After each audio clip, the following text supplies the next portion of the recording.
सोचो अगर तुम पूरी जिंदगी सिर्फ एक सपने के पीछे भागे जा रहे हो और फिर एक दिन सडनली तुम्हें रियलाइजेशन होता है कि पूरी दुनिया को तुम्हारे सपने से कोई फर्क नहीं पड़ता। और यही पूरे सपने वर्सेस एवरीवन की जिस्ट है। और शायद इसीलिए ये शो इतना डेंजरस है। डेंजरस इसीलिए नहीं कि इसमें कोई वायलेंस है या फिर कुछ और, डेंजरस इसीलिए क्योंकि ये शो तुम्हें तुम्हारी ही रियलिटी दिखाता है। और सच कहूं, बहुत ही कम इंडियन शोज हैं जो ऐसा कर पाते हैं, क्योंकि आजकल हर दूसरा शो तुम्हें एस्केप देता है। कोई हमें सुपर हीरोज दिखाता है, कोई हमें बिलियनियर्स दिखाता है और कोई हमें दिखाता है गैंगस्टर्स। लेकिन सपने वर्सेस एवरीवन ये हमें हम खुद को दिखाता है। और इंसान के लिए सबसे अनकंफर्टेबल चीज होती है खुद को देखना, और खासकर की तब जब वो ज्यादा कुछ अचीव नहीं कर पाया है। अब सबसे पहले टाइटल को समझते हैं, सपने वर्सेस एवरीवन। इसमें थोड़ा सा ध्यान देना, नाम है सपने वर्सेस एवरीवन। सपने वर्सेस प्रॉब्लम्स नहीं, सपने वर्सेस विलेंस नहीं, एवरीवन। और यही एक शब्द पूरे शो की फिलॉसफी अच्छे से समझा देता है। क्योंकि जब तुम कोई बड़ा सपना देखते हो तो तुम्हारा कंपटीशन सिर्फ दुनिया से नहीं होता, तुम्हारा कंपटीशन होता है भाई वक्त से, लक से, मार्केट से, फैमिली एक्सपेक्टेशंस से, मनी से, और सबसे ज्यादा होता है खुद से। हर इंसान जो कुछ बहुत बड़ा करना चाहता है एक पॉइंट पे आके रियलाइज करता है कि दुनिया तुम्हारे अगेंस्ट नहीं है, बल्कि दुनिया तुम्हारे लिए बनी ही नहीं है। और यही रियलाइजेशन एडल्टहुड का सबसे बड़ा पेनफुल लेसन है। अब तुम्हें लग रहा होगा यार क्या बकवास कर रहा है ये। रुक जाओ, आराम से एक्सप्लेन करता हूँ। हम सब लोगों को बचपन से एक कहानी सुनाई जाती है, अच्छे मार्क्स लाओ, अच्छे कॉलेज जाओ, मेहनत करो, ऑनेस्ट रहो और फिर सक्सेस मिल जाएगी।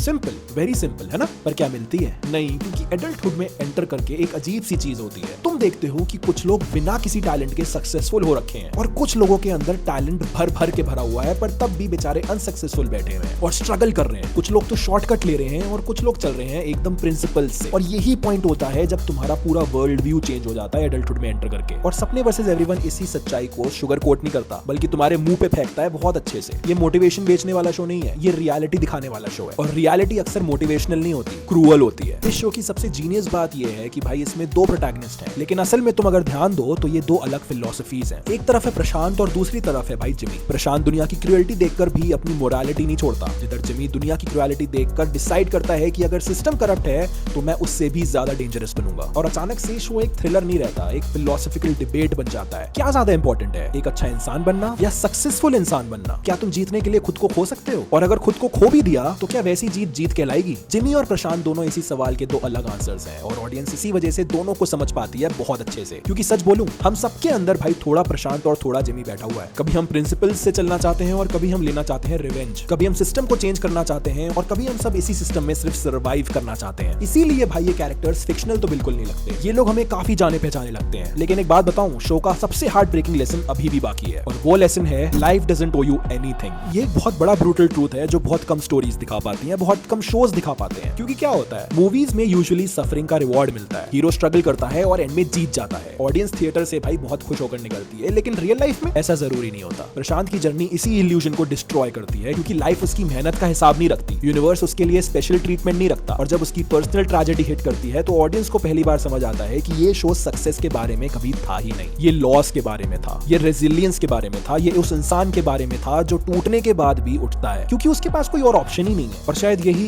सिर्फ एग्जिस्ट करना है। मीनिंग लाइफ हमें देती नहीं, मीनिंग हमें खुद बनाना पड़ता है। प्रशांत एक्टिंग करता है क्योंकि उसमें मीनिंग है, ना कि क्योंकि सक्सेस गारंटीड है। और यही बात शो को इमॉर्टल बना देता है, क्योंकि हम सब कहीं ना कहीं इसी बैटल में फंसे हुए हैं। हम सब किसी ना किसी ड्रीम के पीछे भाग रहे हैं और अंदर ही अंदर डर रहे हैं, कहीं इतनी मेहनत के बाद भी कुछ ना मिले तो, कहीं मैं गलत डायरेक्शन में तो नहीं भाग रहा। सपने वर्सेस एवरीवन इन फियर्स को आंसर नहीं करता, ये उन फियर्स को वैलिडेट करता है। और शायद इसीलिए ये शो खत्म होने के बाद भी खत्म नहीं होता, क्योंकि सपने वर्सेस एवरीवन की असली स्टोरी जिमी या प्रशांत की नहीं है। असली स्टोरी एक्चुअली में ये हम सब की है। हम सब जो किसी सपने के पीछे भाग रहे हैं और हर दिन दुनिया से नहीं खुद से लड़ रहे हैं। और शायद इसीलिए ये शो देखा नहीं जाता, फील किया जाता है।